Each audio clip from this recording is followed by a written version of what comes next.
अस्सलाम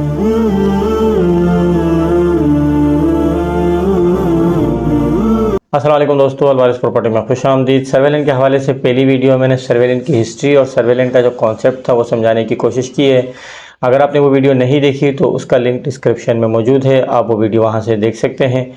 आज की जो वीडियो है वो सर्वेलेंट के हवाले से दूसरी वीडियो है, जिसमें हम बात करेंगे कि किस तरह जो है वो अंग्रेज़ मुख्तलिफ़ इलाक़ों का सर्वे करते थे और सर्वे के नतीजे में ज़मीनों को किस तरह वो मुख्तलिफ़ टाइटल अलॉट करते थे। जैसा कि मैं अपनी पहली वीडियो में बता चुका हूँ कि अंग्रेज़ किसी भी इलाके को फ़तह करने के बाद उसका एक मुकम्मल और जामा सर्वे करते थे, और ये सर्वे वो हर शोबे में करते थे। लेकिन हम सिर्फ सर्वे लैंड के हवाले से बात करेंगे, क्योंकि हमारी कराची की जो रियल इस्टेट इंडस्ट्री है उसकी बुनियादी सर्वे लैंड पे है। यानी आज अगर गवर्नमेंट कोई स्कीम लॉन्च करना चाहती है, या जितनी भी स्कीमें लॉन्च की गई हैं, या अगर कोई बिल्डर प्रोजेक्ट करना चाहता है, या जो प्रोजेक्ट हो चुके हैं, या अगर किसी शख्स को किसी मकसद के लिए ज़मीन चाहिए, किसी इंडस्ट्रियल इस्टेट के लिए ज़मीन चाहिए, या किसी और पर्पज़ के लिए ज़मीन चाहिए हो, या किसी कोऑपरेटिव हाउसिंग सोसाइटी के लिए ज़मीन दरकार है, तो इन सब ज़मीनों की लोकेशन का जो तयन है वो उसी सर्वे लैंड पर बेस करता है, जो आज से तकरीबन 125 साल या 150 साल पहले अंग्रेज़ों ने किया था। अब सवाल ये पैदा होता है कि अंग्रेज़ों ने ये सर्वे क्यों किया। तो जैसे कि मैं बता चुका हूँ कि अंग्रेज़ जब भी किसी इलाके को फ़तह करते थे तो उसका बिल्कुल जामा सर्वे करते थे, और ख़ासकर जो दही इलाके हैं, दही इलाकों का सर्वे इसलिए किया जाता था कि यहाँ पे जो ज़रूरी ज़मीनें हैं इनका रिकॉर्ड मेंटेन किया जा सके। यानी कि अंग्रेज़ों को पता चले कि इन दही इलाकों में जो है कितनी ज़मीनें काबिल काश्त थे, कितनी ज़मीनें नाकाबिल काश्त थे। इसके अलावा जो है कितनी ज़मीनें लोगों के पास मलकियत में है और कितनी ज़मीन खाली पड़ी हुई है। तो इन सब का सर्वे करने के लिए और इन सब की बाउंड्रीज़ का तयन करने के लिए और इन ज़मीनों के मालिकान का तयन करने के लिए जो है ये सर्वे किया जाता था। और जो सर्वे है ये 8 से 10 अफराद पर मुश्तमिल एक सर्वे टीम के ज़रिए किया जाता था, जो कि बोर्ड ऑफ रेवेन्यू के ज़रिए इंतज़ाम होती थी। तो उस वक्त जो है वो शहरी और दही दोनों इलाकों का सर्वे किया गया। जो शहरी इलाके हैं उनका सिटी सर्वे किया गया, तो वहाँ पे कोई दह नहीं है, वहाँ पे कोई मोरूसी ज़मीन नहीं है, क्योंकि वहाँ कोई ज़राअत की ज़मीन ही नहीं थी। तो वहाँ इस तरह कोई सर्वे नंबर नहीं है, ना ही वहाँ कोई नाकिलास की ज़मीनें हैं। ये दह का नक्शा आपको कराची का नज़र आ रहा है, जिसमें ओल्ड कराची एरिया था, जो सिटी एरिया था ओल्ड, वहाँ पे कोई दह नहीं है। ये कोने पे जो आपको नज़र आ रहा है ये ओल्ड सिटी एरिया है, यहाँ का सिर्फ सिटी सर्वे किया गया। इसी तरह जो दही इलाके हैं उनका जो है सिर्फ दही सर्वे किया गया, जिसे सर्वे लैंड कहा जाता है। अब इस सर्वे लैंड को जो है वो मिसाल से समझने की कोशिश करते हैं। मिसाल के तौर पे जो सर्वे टीम किसी दही इलाके में सर्वे करने के लिए जाती थी, तो वहाँ पे मुख्तलिफ़ लोग जो है वो ज़राअत का काम करते थे, मुख्तलिफ़ लोग खेती बाड़ी करते थे। अब वो जो खेती बाड़ी की ज़मीनें हैं, मिसाल के तौर पे वहाँ रमज़ान गबोल साहब हैं, उनके पास जो है 3 पीस ऑफ लैंड है जिस पे वो काश्तकारी कर रहे हैं। अब रमज़ान गबोल साहब हो गए या इस तरह के जितने भी मुकामी लोग थे जो ज़राअत के पेशे से वाबस्ता थे, तो उनके पास जो ज़मीनें थी ये अंग्रेज़ के आने से पहले थी, और वो किसी तरीके से ये साबित कर पाते थे उस वक़्त अंग्रेज़ों को कि ये ज़मीनें उनके पास उनके आबाओ अजदाद से चली आ रही है, यानी 50, 100, 150 सालों से उनके पास ये ज़मीनें हैं।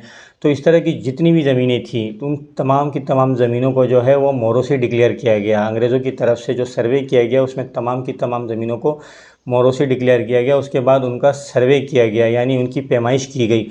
तो पैमाइश करने के लिए वो जो है आला इस्तेमाल करते थे, मुख्तलिफ़ टूल इस्तेमाल करते थे, जिसमें एक चेन होती थी गंतर चेन। ये गंतर चेन जो है ये बिल्कुल ऐसे ही है जैसे आजकल हमारे यहाँ इंची टेप को इस्तेमाल किया जाता है किसी भी ज़मीन की पैमाइश के लिए। तो उस वक्त जो है ये गंतर चेन इस्तेमाल की जाती थी। अब रमज़ान गबोल साहब जो है उनके पास 3 पीस ऑफ लैंड है, तो उनकी जो पहले जो टुकड़ा है ज़मीन का उसका सर्वे करते हैं। मिसाल के तौर पे पॉइंट ए से शुरू करते हैं, तो पॉइंट बी जो है वो जगह कहलाएगी जहाँ से ज़मीन टर्न करती है, यानी ज़मीन मुड़ती है। फिर पॉइंट सी जो है जहाँ से ज़मीन मुड़ती है वो पॉइंट सी कहलाएगी। इसी तरह पॉइंट डी और पॉइंट ई, और फिर वापस पॉइंट ए पे आते हैं। तो ये जितने भी पॉइंट हैं यानी 5 पॉइंट है, यहाँ पे जो है फिर सर्वे स्टोन लगाया जाता था और सर्वे चेन की मदद से इसकी पैमाइश की जाती थी। तो सर्वे स्टोन लगाने के बाद इस सर्वे स्टोन के अंदर ही जितनी भी ज़मीन थी इसकी पैमाइश की जाती थी। अब सर्वे स्टोन जो है उसकी तस्वीर आपको नज़र आ रही होगी, ये सर्वे स्टोन कहलाता है, जो कि जितने भी पॉइंट होते थे किसी भी पीस ऑफ लैंड के, तो उस पर ये लगाए जाते थे। फिर उस ज़मीन की पैमाइश की जाती थी और उस पर जो ज़राअत वगैरह उगती थी उसका भी बाकायदा रिकॉर्ड मेंटेन किया जाता था। और इस तरह फिर तीनों जो पीस हैं इनकी पैमाइश की जाती थी और फिर इसको रिकॉर्ड का हिस्सा बनाया जाता था और इसको जो है रजिस्टर्ड में रिकॉर्ड किया जाता था और इसके सामने जो है इसका रकबा लिखा जाता था। इस तरह फिर मुख्तलिफ़ रजिस्टर होते थे, तो इसमें एक मालिकाना हुकूक का रजिस्टर भी होता था जिसमें उसके मालिक का नाम और उसकी ज़मीन और उसके सर्वे नंबर लिखे जाते थे। तो इस तरह जितने लोगों के भी थे, यानी अगर 100-150 फीट पे एक और साहब हैं वहीद गबोल साहब, उनकी जो है वो भी 4 पीस ऑफ लैंड है, तो उसका भी इसी तरह सर्वे किया जाता था और उनको भी जो है सर्वे नंबर अलॉट होते थे। अब ये जो रमज़ान साहब हैं और जो वहीद गबोल साहब हैं, इनके दरमियान एक खाली ज़मीन पड़ी हुई है जो सफ़ेद कलर की आपको नज़र आ रही है, खाली ज़मीन है, बहुत बड़ा टुकड़ा है पीस ऑफ लैंड का, तो ये किसी के भी इस्तेमाल में नहीं थी। अब जो ज़मीन किसी के इस्तेमाल में नहीं थी, अंग्रेज़ सरकार ने ये हुक्म जारी किया, बल्कि ये कानून का हिस्सा बना कि जितनी भी इस तरह की ज़मीनें हैं जो किसी के इस्तेमाल में नहीं हैं, कि तमाम की तमाम ज़मीनें जो हैं ये अंग्रेज़ सरकार की कहलाएगी, और इसे जो है टाइटल दिया गया ना क्लास का, जिसे नॉन क्लासिफाइड भी कहा जाता है। तो इनकी भी बाकायदा इसी तरह पैमाइश की गई, और इनके वो जो है, और इनको भी जो है सर्वे नंबर अलॉट किया गया, और इनको भी इसी तरह रजिस्टर में जो है रजिस्टर किया गया। अब रमज़ान कबूल साहब के जो है वो 3 पीस ऑफ लैंड थे, तो उनको 3 नंबर मिले, यानी 1 2 3। इसी तरह फिर ये जो बीच में नाकिलास लैंड थी, इसको जो है सर्वे नंबर 4 मिला। फिर इसी तरह जो है वहीद कबूल साहब की 4 पीस ऑफ लैंड है, तो उनको 5 6 7 8, और इसी तरह मतलब ये इसी तरह जितनी भी ज़मीनें थी इन लोगों की, उन सबको जो है इसी तरह सर्वे नंबर अलॉट किए गए। और जो बीच में जहाँ कहीं नाकिला ज़मीन थी, यानी ऐसी ज़मीन जो किसी के इस्तेमाल में नहीं थी, उसे बरतानिया की गवर्नमेंट ने अपने कंट्रोल में लिया, और उसे ना क्लास का नंबर अलॉट होता था। तो इस तरह सारी ज़मीनों को जो है वो नंबर अलॉट होते थे, और इसी तरह का सर्वे हर देह में किया जाता था। अच्छा, अक्सर दोस्त जो है वो सिर्फ मोरोसी ज़मीन को ही सर्वे लैंड समझते हैं, जबकि ऐसा नहीं है। वो तमाम की तमाम ज़मीनें जिनका अंग्रेज़ों ने बाकायदा सर्वे किया और उसे सर्वे नंबर अलॉट किया, और उसे अपने मुख्तलिफ़ रजिस्टरों में जो है रिकॉर्ड का हिस्सा बनाया, और फिर बाकायदा उस पर जो है वर्किंग की गई, यानी वहाँ उनमें से लोगों को ज़मीनें अलॉट की गई।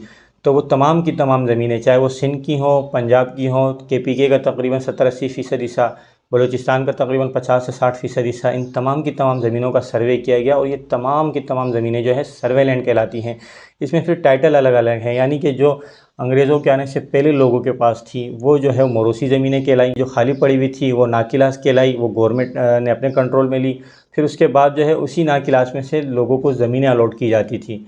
तो ये तो हुआ मोरोसी और नाकिलास का। इंशाल्लाह नेक्स्ट वीडियो में जो है फिर हम इस तरह की दूसरी जो ज़मीनें हैं उसके हवाले से मैं आपको मालूमात देने की कोशिश करूँगा। अगर आपको ये वीडियो अच्छी लगी और आप कराची में रियल इस्टेट के हवाले से इसी तरह की मालूमात हासिल करना चाहते हैं, तो मेरी इस वीडियो को लाइक कीजिए, मेरे चैनल को सब्सक्राइब कीजिए, और कमेंट में अपने ख्यालात का इज़हार कीजिए। वीडियो देखने का शुक्रिया।